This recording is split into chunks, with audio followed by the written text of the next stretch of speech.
your city, their ugly dream of a slave world ruled by a master race found itself in the presence of that far greater spirit which had sent forth to the peoples of the earth a mighty message of hope for all men: liberty, equality, fraternity.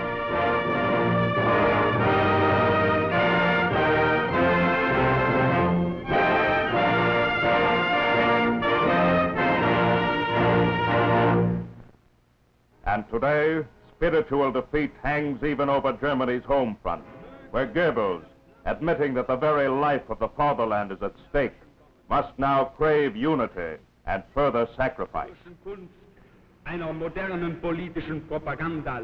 Of the nation which on his orders turned and rent its own people, Goebbels now pleads for unity.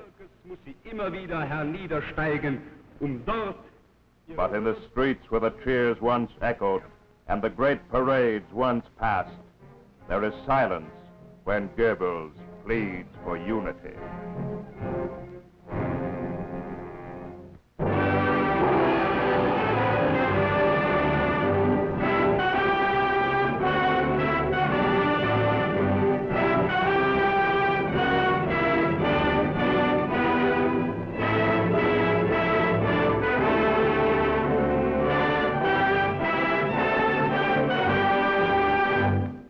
Today, the New World has thrown all its strength into the battle for men's minds. First weapon in North America's global strategy of truth is the free press, with all its lifelines for the exchange of new ideas between fighting nations spread across the earth. Through every war front are going special correspondents, not only to gather news, but to help free men everywhere to a sense of common participation in a single cause. Understood in every land is the language of the motion picture industry, now engaged in bringing into vivid focus the great dramatic stories of the war.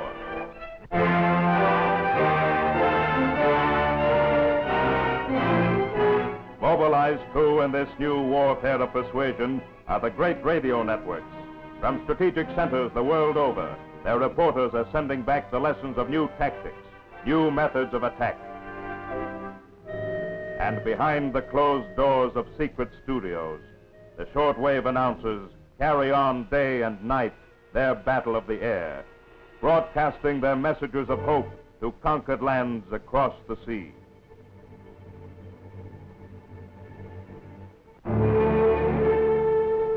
But today, surveying the distress of Europe, we are realizing that if we of the New World are to inspire mankind with a new faith and a new vision for the future, then a strategy of truth is not by itself enough.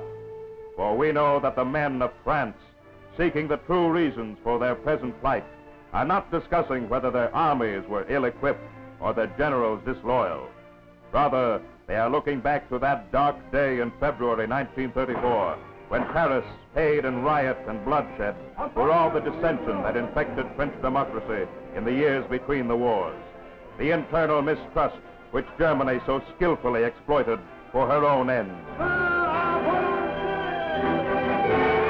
And in this new light, we are looking back on the errors of our own past and on the human fear and want which followed them, realizing now that these were contradictions in our system which we could not then find the collective strength to sweep away. And with this awareness that our own faith in democracy is everywhere on trial, we are looking with humility to great allies like China, remembering that while her armies were resisting the invader, we were still enjoying our Chinese concessions, trying, as was perhaps only natural, to shut out with gates of steel the terrible forces born of human suffering, which even then were beginning to rise and seethe around us.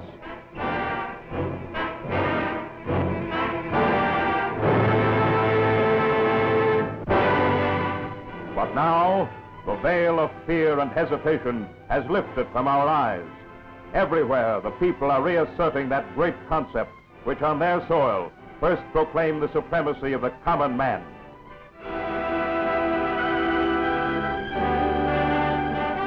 In every heart, the spirit of the French and American revolutions is on the march once more. The will to wield again the weapon of faith in human greatness that overwhelmed the Nazis even as they marched through Paris. Liberty, equality, fraternity, all men are created equal. And with this weapon of human brotherhood in our hands, we are seeing the war for men's minds not as a battle of truth against lies, but as a lasting alliance pledged in faith with all those millions driving forward to create the true new order, the world order of the people first, the people before all. And in the might of our armed forces, taking up the torch of freedom from conquered Europe, we have the power of action which Europe could not find in time. For in our citizen armies, in the fleets of sea and sky, launched by the strength and skill of common men, we see the forceful means of achieving our sworn purpose, that the meek shall inherit the earth.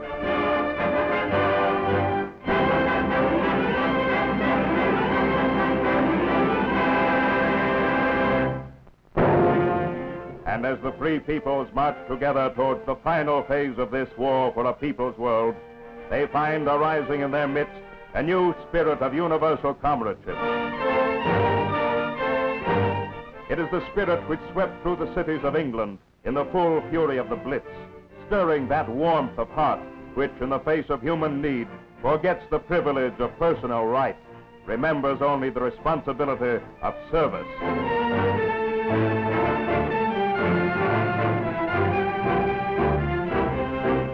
Today, on every front of the war, that same spirit is abroad. Wherever the battle of production is fought, you find it in the labor management committees, eager that the working man shall everywhere take part in planning the people's war. And among countless men and women toiling through the long night shifts, there is today a comradeship in common purpose, just as firm as any on the fighting front. And there are many in the factories of England who say that you will find this new sense of fellowship even in the crates of war equipment crossing the Atlantic from American and Canadian plants. And the people of England, they say, will not forget.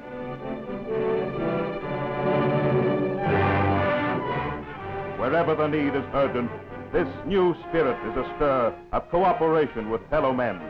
And wherever it appears, it's as though the rule of the people had taken on a deeper and a wider meaning, as though a kinship and future purpose had been pledged with all the millions round the world whose eyes, like ours, are fixed upon the promise of tomorrow.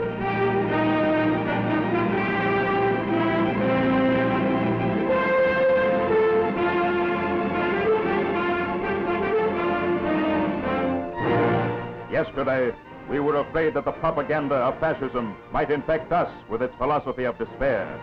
Today, we fear no more, for the people are moving forward in their might and power. No force, no trickery, deceit, or violence can stop them now. And if we of the New World prove to our comrades in arms in every land that we fight with them in spirit as in combat, then indeed we shall have won our struggle for men's minds, and we shall see the separate anthems of the nations become the single, united marching song of all mankind.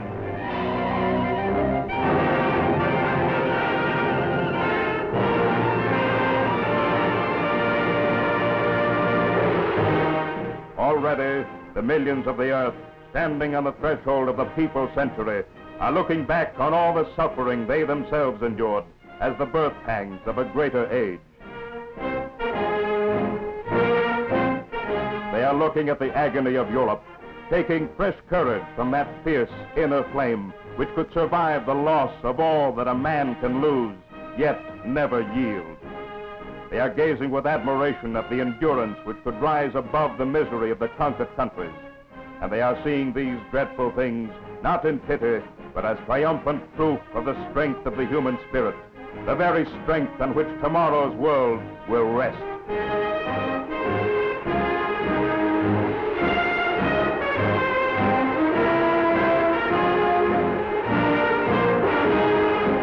Standing on the threshold of their own century, the people of the earth are drawing new inspiration from the proud bearing of their fellow men in the terrible moments of human crisis, from the calm dignity of the prisoners on every front, from all those thousands who in loyalty have withstood terror and torture with none to help them.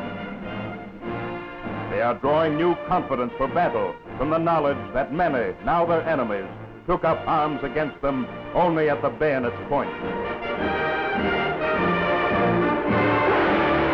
Standing at the threshold of this, the people's century, the people are marveling at the bravery of men faced with horrors beyond belief. And in these men, these who can laugh in the face of death, they perceive not strangers, but brothers, fathers, sons. With such proof of their own towering strength of spirit, the people of the earth march forward into their new age. March forward in the certainty that the gates of hell cannot prevail against them.